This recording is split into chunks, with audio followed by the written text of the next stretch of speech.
Hello সবাইকে। আমি অনির্বাণ আছি তোমাদের সাথে। আজ কিন্তু আমরা আলোচনা করব ক্লাস 10-এর প্রথম অধ্যায়ের দুটি গুরুত্বপূর্ণ টপিক। আমরা আজকে একটি ক্লাসেই দুটি গুরুত্বপূর্ণ টপিক আলোচনা করব। প্রথম টপিকটা হচ্ছে স্থাপত্যের ইতিহাস এবং দ্বিতীয় টপিকটি হচ্ছে স্থানীয় ইতিহাস।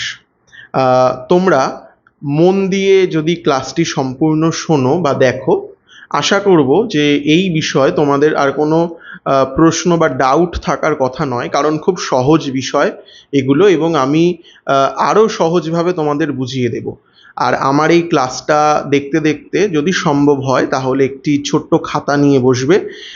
যদি কোথাও মনে হয় যে নোটস লেখার প্রয়োজন আছে, সেখানে ভিডিওটা পজ করে তোমরা কিন্তু নোটসটা লিখে নিতে পারো। আর ক্লাসটা শেষ হয়ে গেলে বই থেকে এই যে অংশটা, ছোট্ট অংশটা, এটা যদি তোমরা একবার পড়ে নাও তাহলে কিন্তু তোমরা অনায়াসেই এই বিষয়ে যে কোনো প্রশ্ন কিন্তু অ্যাটেম্প্ট করতে পারবে। তো আজকের দুটো বিষয়, স্থানীয় ইতিহাস এবং স্থাপত্যের ইতিহাস। আমরা কিন্তু আজকে স্থাপত্যের ইতিহাস যে বিষয়টা সেটা কিন্তু প্রথমে দেখব, তারপর স্থানীয় ইতিহাসে যাব। তো দেখো, স্থাপত্য মানে তোমরা ঠিক কি বোঝো?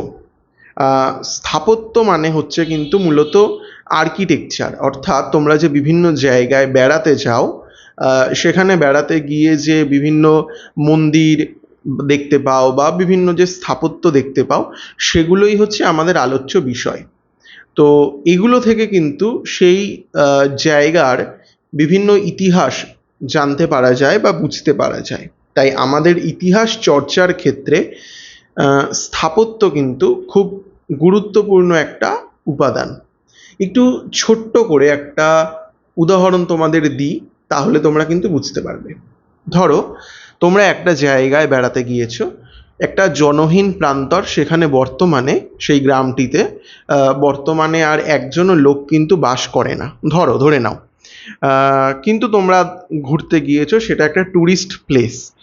এবার যদি তোমরা গিয়ে ওখানে দেখো যে সেই জায়গার সেই অঞ্চলটির মধ্যে দু তিনটি মসজিদ রয়েছে, বা ইসলাম ধর্মের যে স্থাপত্য ভাস্কর্য যে ধরনের হয় সেই ধরনের কিছু আর্কিটেকচার রয়েছে, তাহলে কিন্তু তোমাদের বুঝতে অসুবিধে হবে না যে সেই যে গ্রামটি যেখানে বর্তমানে মানুষ থাকে না, সেই গ্রামটি একসময়, মানে যখন সেখানে জনজীবন ছিল, তখন সেখানে কিন্তু ইসলাম ধর্মের আধিপত্য ছিল, বা ইসলাম ধর্মের মানুষ সেই গ্রামে কিন্তু বসতি স্থাপন করেছিলেন, সেটা তোমাদের বুঝতে অসুবিধে হবে না।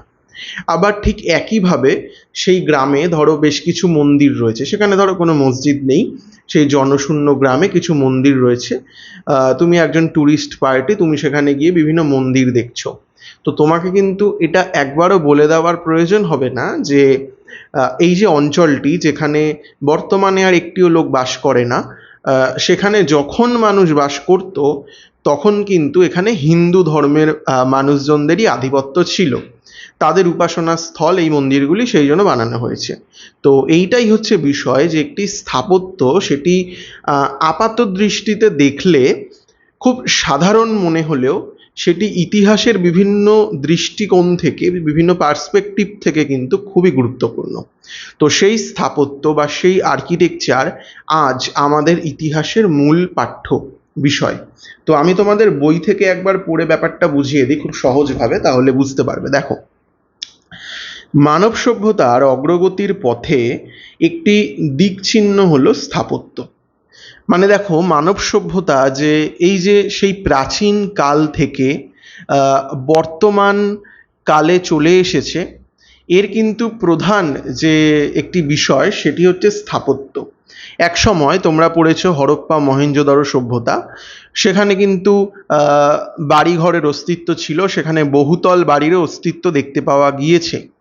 তারও আগে যখন ধরো আমরা ওই বন মানুষ ছিলাম, হোমো স্যাপিয়েন্স, হোমো হাবিলিস ইত্যাদি ছিলাম, তখন আমরা পাহাড়ে বিভিন্ন গুহায় বসবাস করতাম। সেই গুহাকে আমরা নিজেদের মতন করে কিন্তু সাজিয়ে নিয়েছিলাম, সেখানে বিভিন্ন ছবি আঁকা হতো। তো সেই যে স্থাপত্য, সেখান থেকে হরপ্পা বা মহেঞ্জোদারোর মতো উন্নত স্থাপত্য, কিংবা আজকের যে এই বহুতল এত বিশাল বিশাল, তো এইটি যে এই অগ্রগতি, তার একটি দিকচিহ্ন হচ্ছে স্থাপত্য। মানে মানুষ কিভাবে বন্য প্রাণী থেকে সভ্য প্রাণীতে পরিণত হয়েছে তার কিন্তু নীরব সাক্ষী এই স্থাপত্যগুলো। আধুনিক ইতিহাস চর্চার বৈচিত্র্যের মধ্যে স্থাপত্যের ইতিহাস চর্চা তাই বিশেষভাবে উল্লেখযোগ্য।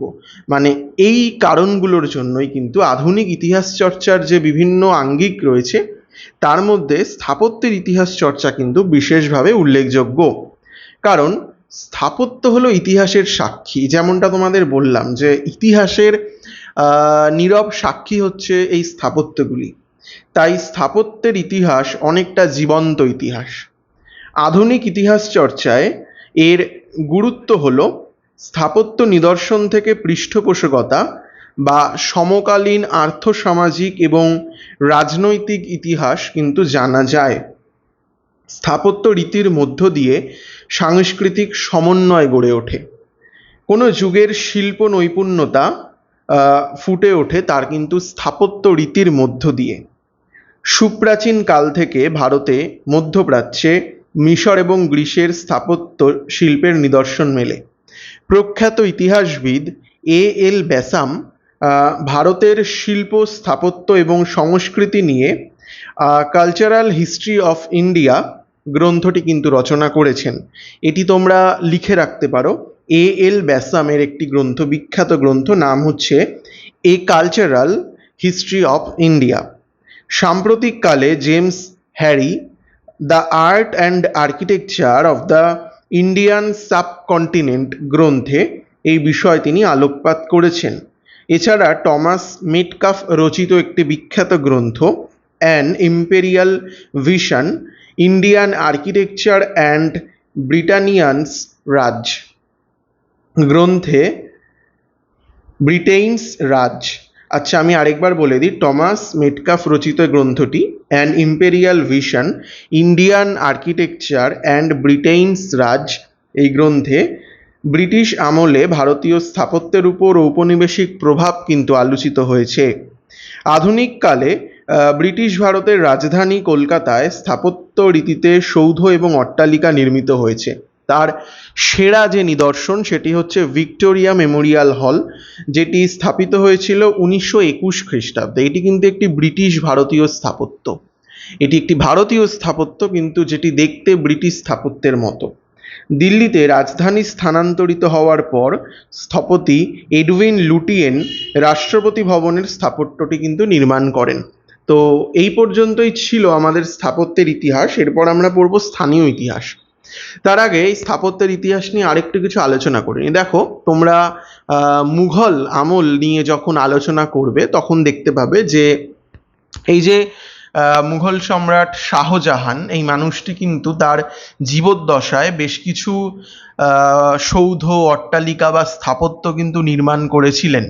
তিনি তাজমহল নির্মাণ করেছিলেন, তিনি লালকেল্লা নির্মাণ করেছিলেন, ইত্যাদি যে বিভিন্ন স্থাপত্যগুলো বিখ্যাত। যারা আগ্রা কিংবা দিল্লির দিকে বেড়াতে যায় তারা যে জিনিসগুলো দেখে তার কিন্তু বেশিরভাগটাই এই শাহজাহানের আমলে নির্মাণ করা। তাজমহল তিনি নির্মাণ করেছিলেন। তো এই যে বিষয়গুলো, এটা দেখলে কিন্তু বোঝা যায় যে শাহজাহান মানুষটি ব্যক্তিগত জীবনে এই স্থাপত্যের প্রচণ্ড স্থাপত্য জিনিসটাকে তিনি খুব পছন্দ করতেন। তো এইটাই হচ্ছে বিষয়। আবার তোমরা যখন আওরঙ্গজেবের সময় যখন নিয়ে আলোচনা করবে, আওরঙ্গজেব তার সময় দেখবে বিশেষ কিন্তু কোনো স্থাপত্য ভাস্কর্য কিছু তৈরি হয়নি। বিবি কা মাকবারা নামে একটি তাজমহলের কাছাকাছি দেখতে একটা স্থাপত্য শুধু তৈরি হয়েছিল, সেটি বাদ দিয়ে কিন্তু আর কিছু তৈরি হয়নি। তো সেখান থেকে তোমরা বুঝতে পারবে যে এই আওরঙ্গজেব মানুষটি শাহজাহানের ঠিক বিপরীত। অন্তত স্থাপত্য ভাস্কর্যের দিক থেকে তিনি ব্যক্তিগতভাবে এসব পছন্দ করেন না। তো আমি এটাই বলতে চাইছি যে সেই রাজা মহারাজারা যেহেতু বর্তমানে আর বেঁচে নেই, তো তাদের কথা জানার জন্য কিন্তু তাদের যে তৈরি করা যে স্থাপত্যগুলো, তাদের যে ভাস্কর্যগুলো কিন্তু প্রচণ্ড গুরুত্বপূর্ণ স্থান দখল করে আছে। তো এবার আমরা কিন্তু আলোচনা করব স্থানীয় ইতিহাস বা লোকাল যে হিস্ট্রি সেই বিষয়ে। দেখো, ব্যাপারটা হচ্ছে আমাদের যে এই যে বাড়িঘর রয়েছে, আমাদের বাড়িঘরের আশেপাশে কিন্তু প্রচুর এরকম ছোট ছোট ঐতিহাসিক স্থান রয়েছে বা ইতিহাসের অংশ রয়েছে, যা আমরা এইখানে বসবাস করেও কিন্তু জানি না। হয়তো আমাদের বাড়ির খুব কাছেই